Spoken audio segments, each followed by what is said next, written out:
Are you impressed by Ukraine, Simon?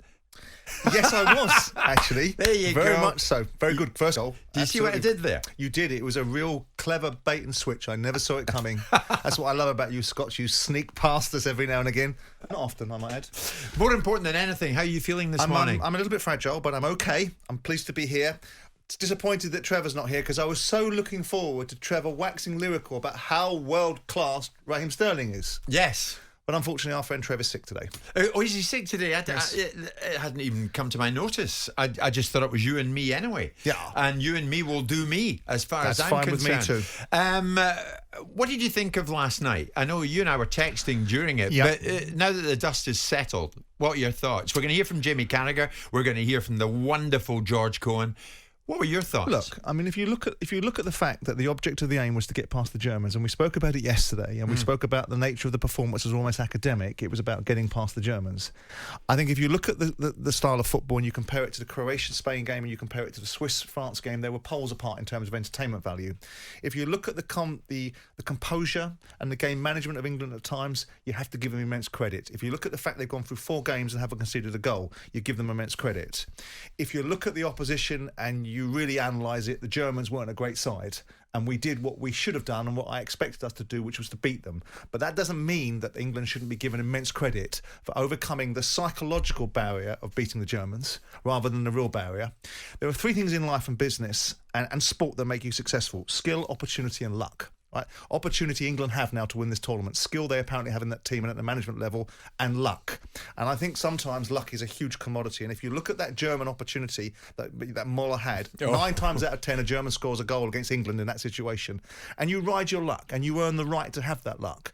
And I think at times we were clunky and a little bit underwhelming in attack. Clunky. Clunky. I like that. We weren't slick. There wasn't a pace to our game. There wasn't a smoothness that you associate with some of the games we've seen previously. But this is beginning to look like a team that will fulfil the expectation I have of it, which was last week, you know, the hyperbole of national disgrace or embarrassment if we don't get past these games. Well, we've got past the German game now. Now, the Ukrainians are not a walkover, but we should be able to take the Ukrainians out of commission, right? And then you're in the depth of a tournament. I think we're very fortunate, some may say this is a slightly ironic comment, to be playing this game away, because I think the frenzy that will build up now around the challenge of the Ukrainians will build up into fever pitch, and I think it's quite good that the one game we're playing away is this game against the Ukrainians in Rome on Saturday. Yeah. So I think that's good, and I think all roads lead to a humongous opportunity. This is a once-in-a-generation opportunity. This is an opportunity to win a tournament. It's really clear and here now, not because I want to build up the hyperbole, not because I want to switch the narrative. Well, to be fair, you don't do that. And I haven't seen you like this. No, you're now seriously focused, thinking, hang about, this is on. I don't think we're the best team in the tournament by a country mile. But it doesn't matter. But I think we've got the chutzpah, we've got an inherent belief, we've got a bit of momentum. There's a feeling amongst the players that there is an opportunity. I mean, I sat in a boozer last night watching certain people in the pub screaming for Jack Grealish from the 7th minute. Yeah. You know, get him on, get him on. Yeah. And I don't necessarily think that Jack Grealish, all roads lead to Jack Grealish.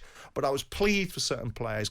Harry Kane looked so forlorn during that game at times that I was pleased that he scored a goal. Well, that's right. I mean, there's Spurs. Andro hasn't missed the opportunity. Morning, guys. Someone finally passes to Kane and he scores. Not rocket science, is it? Yeah, but you know, Kane's got to put himself a little bit more at times. But by the same token, we did a job. We did a job on the Germans that I think we should have done. But you cannot detract from the fact that it needed to be done.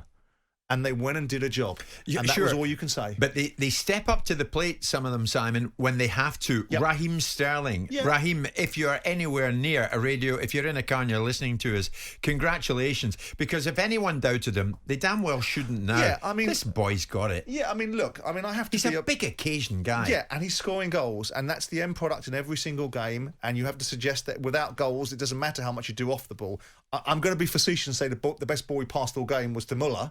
But that's me being facetious. Simon, I know that's slightly unkind. Come on. But the fact of the matter is, he's getting himself into positions. Even I'm saying, come on. He's getting himself into positions to score goals and creating doubt in the opposition's minds. And I think a lot of what the Germans were worried about wasn't actually there because offensively we weren't that great. But what we did do, and I thought it was a little bit pedestrian at times, the way we moved the ball constantly sideways and back, and the first move was always back. But you know what? We controlled the game. My concern, if I have a concern, if we want to talk about being pragmatic in our thinking, is no one's really asked any substantial questions of us at this moment in time. Fair enough. No one's built up a head of momentum against us. And do you know what? I don't think anyone's going to, because I don't think there's anything in the Ukrainian side that's going to give them that opportunity to pile an inordinate amount of pressure on us. The Danes, maybe, and maybe the Italians and the Belgians if we get to a final, because I think it will be an England, Italy or Belgium final. You know, it might well be. I was walking around this morning and there's a fella talking to me outside the newsagent who was saying, you know, because of this, the emotional aspect in the Danish camp to do it for Christian Eriksen, I thought, yeah, you know, it might take an unusual ingredient to fire up another nation to overcome England. At the moment, though, you're right, pragmatism. Yeah. Jamie Carragher talks shortly about pragmatism. Yeah. That's a watchword, Simon. Yeah. Be realistic, be practical about what lies ahead. I must admit, I think the feeling last night in the England camp, not that I was anywhere near it, is contentment. Steve Holland, Gareth's assistant, replied to a text I sent him to congratulate him. And I don't know, the vibe that Steve gave me in the text that he sent back to me was contentment about what had happened. Listen, they knew that they had the ability to beat the Germans, but knowing you can do something and actually doing it are two different things. Now, let's be clear about this. Their focus after the game and their interviews after the game were all about solidity and all about objectivity.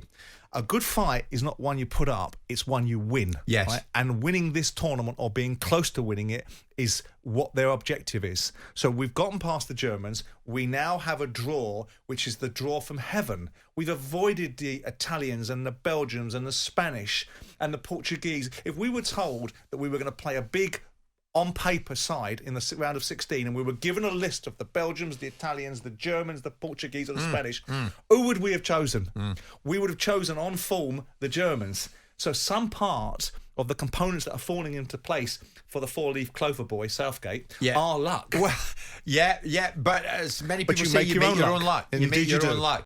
Jim White and Simon Jordan, Monday to Thursday morning, 10 till 1. On AM, on DAB, via the talkSPORT app and on your smart speaker. talkSPORT.